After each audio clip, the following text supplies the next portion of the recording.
The Strat team and the table have finally spoken. Operation Medic Bag. It's happening. Get on the game again, boys. I'm taking these off. Do you want these back, Hoxton? There you go, lad. There you go, buddy. Alright, boys and girls. They've finally spoken. We have something. We have something from Payday, okay? It's been too goddamn long. It's been months. It's been months, and we finally got something! Anyways, let's kick this video off. How are we all doing? Little Guy G here. Today, we are going over Operation Medic Bag. There is pretty much just a plethora of changes and stuff that they have been focusing on for the past few months or so, which this video isn't anything special. We're just gonna read this and talk about it, because let's be real, we're starved for content as it is. I need something to put on my goddamn channel. Operation Medic Bag, let's read it. I'll give you my thoughts on it. Enjoy. Hello, Heisters. I'm not going to do the voice. Hello, Heisters. Last month, we shared a short update, letting you know that we were working on an updated comprehensive roadmap for what we're doing for Payday 3 over the course of 2024. Summarizing all the feedback from our community, we have identified what we believe will be some of the most impactful changes to Payday 3, listing them in this post. Making Payday 3 live up to community expectations is a major project for our studio, so we're grateful to have you along for the ride. I'm not trying to rub salt in the wound with this, but if you check the player numbers, I think a lot of people are kind of off the ride at the moment. But I get it though. I think for the most part, people are just waiting for shit to change. Payday 2's player count kind of shows that people are just gonna stick around with the previous installment of the franchise until shit gets fixed in Payday 3, and then we come back and hop into the new game. Simple as that. But look, man, I want the game to do good. I'm sure you'd want the game to do good. That's why you're probably here. That's why you're probably wanting to read these notes. So we're just gonna go through the notes and see what they are prioritizing, because I think we both know that there are a few features that are heavily requested by the community, and I hope that they have taken the feedback seriously. 2024 improvement highlights: progression, new content, UI revamp, stability, matchmaking, a server browser, solo mode, offline mode. Do the dance, do the dance, do the dance. We don't know when it's coming, so let's just keep my composure for a second here, and let's just carry on reading. Okay, initial focus. Alright, cool. So this is the stuff which is being focused on right now, and I guess they're prioritizing based on what they can do in the short term, mid-term, and long term. Oh, it literally says in small text. Additional details on what's coming in mid-term and long-term will be published later. Okay, cool. That's cool, whatever. Okay, so their initial focus right now is Quick Play, version 1. Unready button. What? A play again feature, okay. Vote to kick, thank fucking Christ. Loadout renaming. What? That's unheard of in a game in 2024. Controller improvements. Reoccurring smaller content drops. Yes, please. Rotating stealth modifiers, and that's kind of interesting. Daily activities with rewards. Mask vendor with weekly rotating inventory.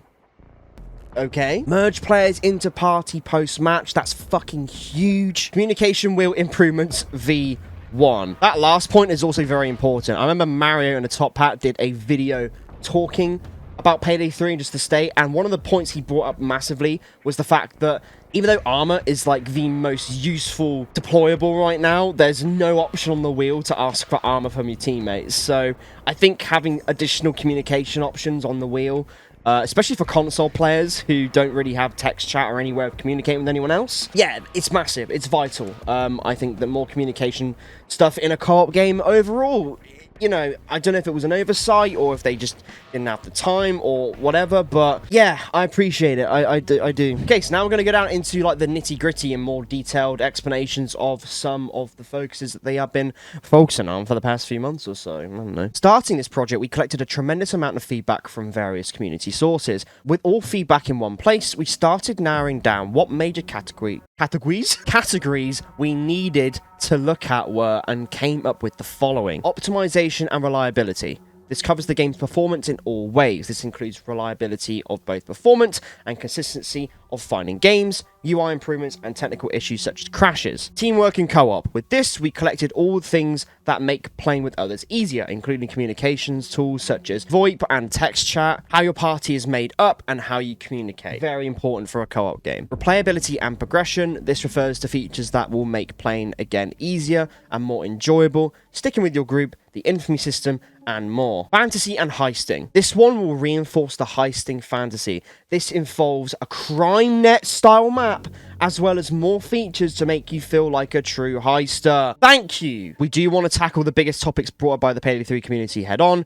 As such, we put together a list of what we have identified as key areas of improvement, along with short descriptions for each topic. More information on these will be brought up in blog posts going forward. Thank Christ for that. So yeah, on the sort of topic of when it comes to the community sharing feedback, I did do a stream a few weeks back talking about my list of things that I wanted to talk about and what I really wanted to be brought to the game, like certain features or fixes. And what has been kind of handy recently is that as a Starbreeze partner, I have been able to test certain features that they have been working on at the moment. I can't really say too much in terms of that because honestly, there's been little things we have been given to test out so that we don't get overwhelmed by all the stuff they're putting into the game, because judging by the amount of stuff that's on this list, they've been working. The strike team have been striking. The table stuff is coming off the table. What I do commend Starbreeze for doing is actually owning up, saying, hey, we fucked up, we're going to fix the game. But at the same time, I do have to reiterate the point that I have been saying for a very long time, which is a lot of this stuff could have easily been avoided if they would have just listened to their community in the first place. Starting with solo mode and offline mode. Come on, guys. We told you this months in advance that this should have been in the game. There should have been an alternative to the always online bullshit. And yeah, I'm going to give you guys tough love. It should have been in the game to begin with. Myself and many others in the community did videos and warned them months in advance talking about why solo mode and offline modes are so important in these games. So I don't really want to repeat myself here, but if you want to check out my previous video, I'll link it in the description. But you probably already know why solo modes and offline modes are so important. And if you played the launch of Payday 3, and if you were there for the disastrous launch, it speaks for itself why it's so important. So yeah, anyway, let's go over the solo mode and offline mode, which they are proposing to the community. It is clear to us that the community wants the ability to play Payday 3 reliably and on your own terms. In order to meet that, we will need to be doing two major changes to the current implementation. Firstly, we will be developing a standalone solo mode you can get into without going through the matchmaking flow. Should have been in the game since day one. This will be a local game on your own machine, thereby circumventing the need to connect to a server. We will see this being rolled out in two phases. Phase 1 will still require an online connection to our backend systems for progression, unlocks, etc. Phase 2 will look to improve on the solo mode implementation and allow you to play the game without requiring a constant internet connection. You will need to connect intermittently to our backend to upload your progression, but will otherwise be able to play offline. We'll need to come back with details on exactly how we'll pan this out. Okay, right, so what I've read from this is that phase 1 isn't an offline mode. You still need an online connection. So that is solo mode. That just simply means that you can play the game solo without having to go through the matchmaking system of you searching for a game, waiting a million years to get into a lobby, then you can finally play solo. So what solo mode is basically you skipping that whole queue, jumping into a game solo, but you're still connected to the online servers because your progression and unlocks and stuff, like it says here, is stored there. Which, yeah, makes sense. They're just testing the waters there. And then phase 2 is looking to basically implement Starbreeze Nebula's progression offline, meaning that you don't need a constant internet connection. But this whole thing here about you will need to connect intimately to our backend to upload your progression, that just seems like you can play offline, but you still have to just quickly upload your progression to the servers which requires an online connection, which ultimately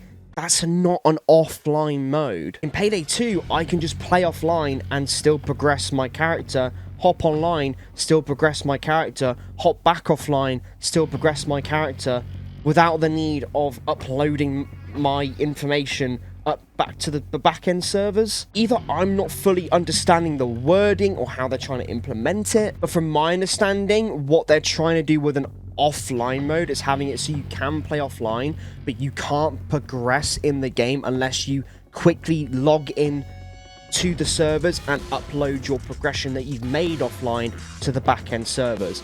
That's not an offline mode. Like in Payday 2, progression needs to be made local if it's to be a true offline mode. I think having Nebula is cool for tracking certain stats or tracking how many kills I've got, my favorite weapon, all that kind of stuff. But I think in terms of your progression, if you want it to be a true offline mode, progression needs to be made local, not with some other back-end server crap. Because yeah, ultimately this isn't an offline mode. It's just, yeah, you can eventually play it offline, but you'll need to then upload your data or your progression to the back-end servers. So yeah, I'm still very much on the edge with this whole offline mode thing. Solo mode, yeah, cool. Offline, it's not even offline mode. Okay, I'm gonna grab a quick drink because I'm still trying to process what the hell I just read. But yeah, I'll be 2 seconds. I need a water. I now have water. My thirst has been quenched. Stability, matchmaking, and server browser. On the topic of cooperative play, our matchmaking isn't doing a good job of bringing people together.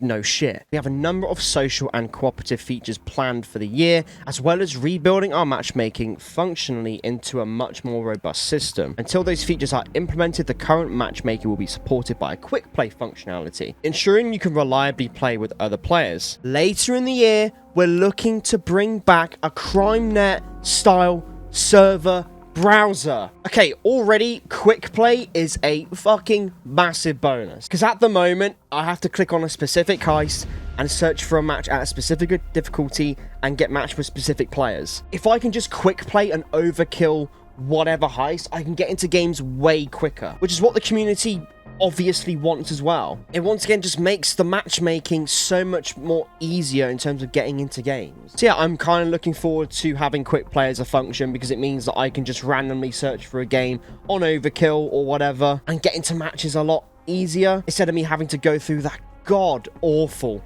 scrolling menu to pick a certain heist. I hate that. So yeah, I appreciate that feature, but also most importantly, having CrimeNet back is so important, but it also adds so much charm to the game as well. All the heists going on Payday 2 was always such a really fun and immersive experience compared to what we have in Payday 3, which is just so bland and characterless. So yep, I'm looking forward to what they have in store in terms of a CrimeNet style server browser. It will make matchmaking so much more easier, and overall I think this will bring a lot more players back to the game, because it just automatically eases the entry barrier to simply getting into a game. So yeah, overall, cool. I'm looking forward to it, but we gotta wait until later in the year to actually see it being implemented. So if you're looking for CrimeNet especially and easier matchmaking, come back later this year, guys. Based on your feedback as part of our optimization and replayability initiative, our current challenge-based progression didn't achieve the goals we intended, so we've decided to do away with the current system. The challenges will be removed and will switch infamy progression to be tied to heist completion. Part of this, we will revisit all the current heist payout values, add scaling per bag secured for infamy points, and also a new bonus that rewards loud play styles. The existing challenge framework will be repurposed to give cosmetic rewards for hardcore accomplishments instead. Okay, that's interesting, because I hope they don't get rid of challenges full stop. They weren't the problem. The problem is that in the beginning, doing challenges was the only way or form of progressing, and even with infamy points per heist completion being added into the game, challenges are still the way to go when it comes to quickly leveling up your infamy points or your infamy level. See, I hope they don't just get rid of challenges as a form of leveling up. If they are going to be used in the ways of giving cosmetic rewards and stuff like that, and hardcore accomplishments like it says here, you know what? I'm all for it. So yeah, overall, it sounds like positive changes. So like I said, challenges weren't the problem, it was just how they were managed. I think that having challenges alongside infamy progression is a good thing. When it was just challenges to progress your infamy levels, yeah, that was not a good idea at all. It was a good idea in concept, but in execution, it really sucked. So yeah, I think if they're going to make challenges a way of you earning certain cosmetics and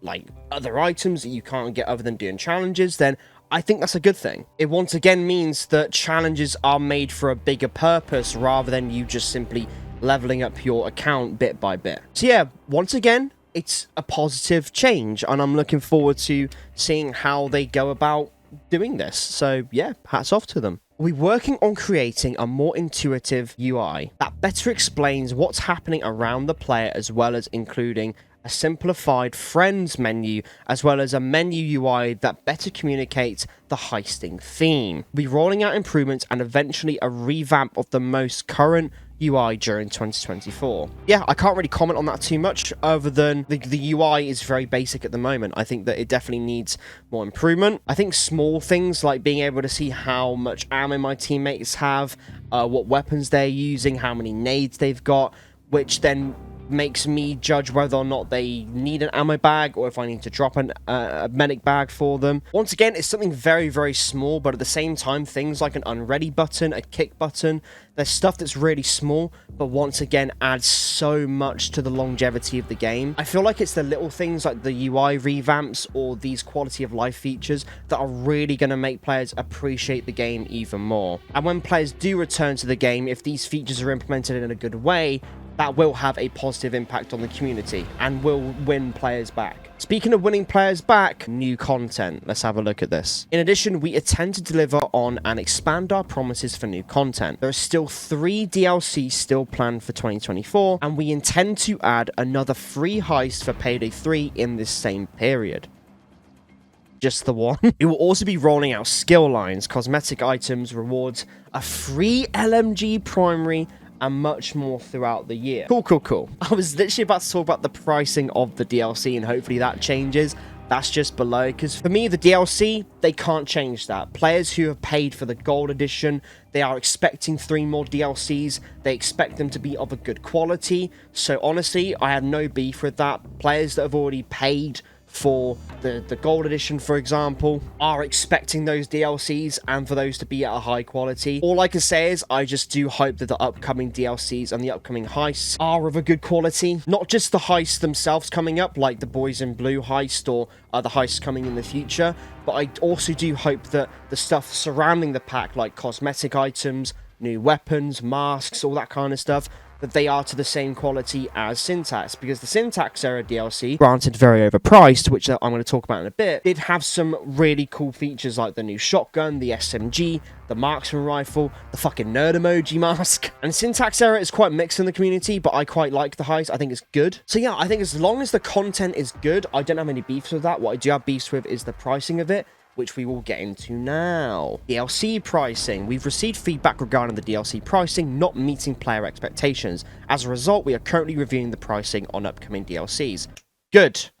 Very good. I think, honestly, if it's £40 for the Gold Edition, which equates to, if you divide that by 4, £10 per pack, that being with those packs coming with a free heist, cosmetics, weapons, whatever. Honestly, why can't they just be £10 for the packs instead of charging an extra £5? I'm just spitballing examples there, but once again, I feel like that's a much more fairer way of pricing the DLC, rather than having players that haven't paid for the Gold Edition to spit out another £5 and get charged more for DLCs if they haven't got the Gold Edition. I don't know, but either way, DLC pricing has been a big issue, and I'm glad that they are looking into it and making the prices more fair for the players, because honestly, right now, it's kind of criminal. Speaking of criminal activity, the in-game store. Once we are satisfied with the improvements we're intended to make to Payday 3, we'll revisit this topic in 2025. Do you know what that means? No microtransactions this year, boys. Woo! And honestly, if it was down to me, don't have them in the game, full stop. Okay, I'm going to grab the mic for this next bit that I want to say, because it's very important. And Starbreeze, I want you to listen very, very carefully to me. Play on, I want you to listen very, very carefully to me. Because you ignored myself and everyone else in the community when it came to the online only stuff. And myself and everyone in the community does not want to be ignored when it comes to the in-game store or the microtransaction stuff that you wanted to add into Payday 3. So listen carefully to me. If you go about making these changes to the game, bringing it to the standard that us, the fans, want, if you make it into the game that we deserve and we love, and you bring players back to the game and earn back the trust in the community, and the game flourishes because of these changes, the one thing you can do to completely demolish that trust that you have earned back in the community, if the game flourishes and you fix the game, is a microtransactions store. So all of the hard work you're putting into the game and able to fix the game for the fans, that is going to be completely ignored if you add a microtransaction store into Payday 3. So please take this message very seriously. Do not add microtransactions into Payday 3. I beg of you, do not add them in. Because myself and others warned you way before Payday 3's release that having the game online only would be a bad idea. Look what's happened to Payday 3, okay? So we told you that it would be a bad idea. You didn't listen. So please actually listen to me and everyone else in the community. Do not add microtransactions, because all of the hard work you're going to put into Payday 3 is going to be for nothing, and the trust that you're going to rebuild in the community will be for nothing, okay? I hope you listen to me, okay? Because I don't want to be having this conversation a year later, having them be implemented, the community backlashing at you guys, and me sitting here saying, I told you so. Right, let's move on. Let's get back into happy mode again. Okay, on a lighter note, Unreal Engine 5. Here we go. This is some good stuff. We have reallocated the resources dedicated to the Unreal Engine 5 update to instead work on the improvements to Payday 3's experience. Since the UE5 update wouldn't really directly fix current problems, we'll come back to this topic once we're able. Okay, that's fair enough. They were planning on updating to Unreal Engine 5, but I guess what they want to do is just stick to Unreal Engine 4, fix Payday 3, then reallocate resources to then updating the game to Unreal Engine 5. I'm cool with that. I'm happy with it. Fix the game, update the engine. That's cool. Moving on. Many things mentioned need preparation or other features in place to be implementable. There are a number of items that we can start working on immediately, such as we have a list of goals that we would like to finish by summer of 2024. We won't go into any great detail of any of these topics, but we will list them here. Quick Play version 1. Loadout renaming, reoccurring smaller content drops, controller improvements, vote kick, rotating stealth modifiers, unready button, play again feature, merge players into party post-match, daily activities and rewards, mask vendor with weekly rotating inventory, communication wheel improvements version 1. Yeah, I mean, overall, this seems like a good list to prioritize on when it comes to replayability features in Payday 3. I have no qualms with this. Like I said before, there have been some things that me and the partners have tested out that I can't really go into too much detail on. Yeah, overall, I think that's the end of the post. It is. So there is just like one last thing I'll read in a bit. Oh yeah, and I completely forgot to say it here in the recording, but all of the changes that we have tested out have been very positive changes. So I'll leave it on that. For the latest news, we will keep you updated on the Payday 3 development blog, where information about the mid and long-term changes will be posted as soon as we have development updates. We would like to invite you to a Reddit AMA to answer questions about the content of this post early next week. More details coming soon. We're releasing the first of these Payday 3 developer blogs next week. Throughout the year, we'll dive into the topics mentioned today to keep you all informed on our progress. We'll continue to push out regular game updates, add new content, balancing, and more. We are creating a list with all improvements we want to make in 2024, and we're looking to present that list once it is finalized. Lastly, a heartfelt thank you to all heisters who have shown their passion by leaving feedback, reviews, and comments telling us what Payday 3 can and should be. The Payday team. And also with that, just understand, I mean, they should already understand that when it comes to the frustration in the community, it's out of a place of love. My little rant about microtransactions earlier on is from a place of love. I just don't want to see the game series that I grew up with get completely butchered by modern gaming practices. I mean, at the moment, it already has done with the whole online only stuff.